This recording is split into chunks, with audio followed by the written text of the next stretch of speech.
Hello, I'm going to show here how to use the CLI to deploy your application to zCloud. So let's do it.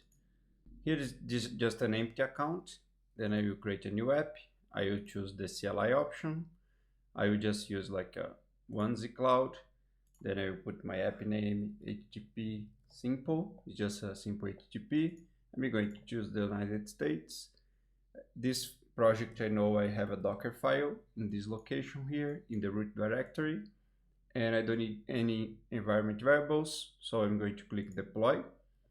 Okay, now I have the env identifier here, and I also have my token. So that was my user, that's my user token. So I need to install zCloud CLI. We are going to improve this installation very soon, but for now you can follow a different curve for each architecture. In the future, we're going to detect the architecture, but it's very simple. For example, for Mac, what I did was just to run this one here, and that was it. Then I add to my path, so I can access from anywhere, but you can just install from, use from your local directory like this. But I just put in my path, so I can just use zCloud and then my options. So going back here with my CLI installed, the step one, the second step is just to go into our app, and this is my folder here. It's a very simple project just with this simple Docker file here that is just like running a static website. So let's do it. So I'm going to copy this command here, paste here, just my user token and the environment. By default, we ignore .git folders and also node modules, but you can also add your own zcloudignore file, and that's it. I'm going to show in a moment an example, and then we send the content. So when the content is there, you can go to your environment variables here. Then it's already starting to build. What is it's building? So what the CLI did, it's just zip your project and send to a storage. Then we download from the storage and we build the Docker image. And now it's deploying the Docker image and it seems to be done. So it was like 30 seconds between like when we sent the zip and when you were able to deploy. So when you click here and done. So this was a Docker CLI because that was my index file. So if I go here and I check my index file, you can see there is a Docker CLI. That was the example. I could, for example, change to 2, save this file, and then run again. So it's going to zip again, send it to the storage. That's going to trigger a new build. Of course, if I use a different environment here, it's going to go to a different environment. And we're also checking permissions, so you need to be sure that your user has permission to access the account that this environment belongs and so on. But in general, that's how it works. So now we are building this new one. So let's check what I changed here because I don't remember. CLI 2. So now now the containers are being replaced. Very soon we are going to have a tab here with the containers. But for now, we just need to trust me that the containers are going to be replaced. And that's what our servers are doing in the backend. They are checking if all the containers from your application are running with the V2 image.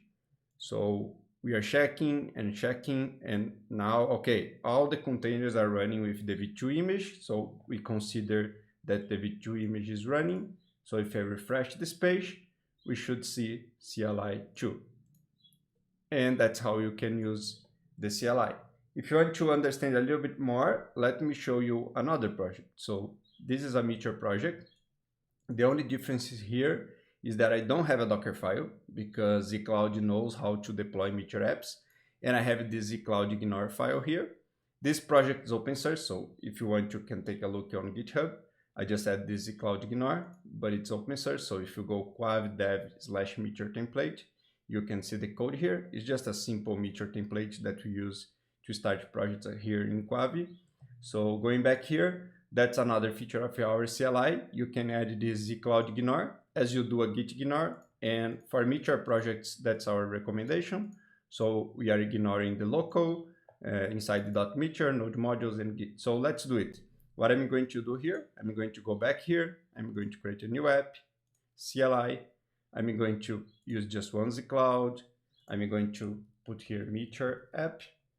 Meteor is a Node.js framework. I used to be CEO of Meteor as well. And then you can choose like here, I know I'm using this version of Meteor. So what zcloud is doing behind the scenes, zcloud is providing you this Docker file already perfect for Meteor. You can also customize here, but in our case, we don't need to customize. So I'm just going to go back to this one. And also, as we know a lot about Meteor applications here in zcloud, we know that usually Meteor applications, they need to use a MongoDB URL. So as the MongoDB URL is not present, we are going to start a MongoDB inside your Docker image for you with this option here. So that's just an easy way for you to validate your application without creating your MongoDB. We also create database if you want, so you can contact our support team. But in this case, we are just running an internal MongoDB. This is just for development purpose because this MongoDB data is going to be replaced every deploy. And root URL is also something that Meteor needs, so we are also providing for you. So I will click here to create my deployment instructions because this is a video about the CLI.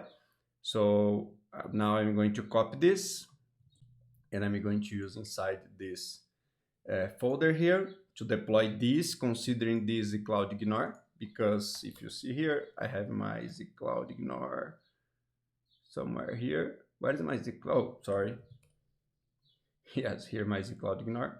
Okay, so let me paste this command here that I just copied and run it.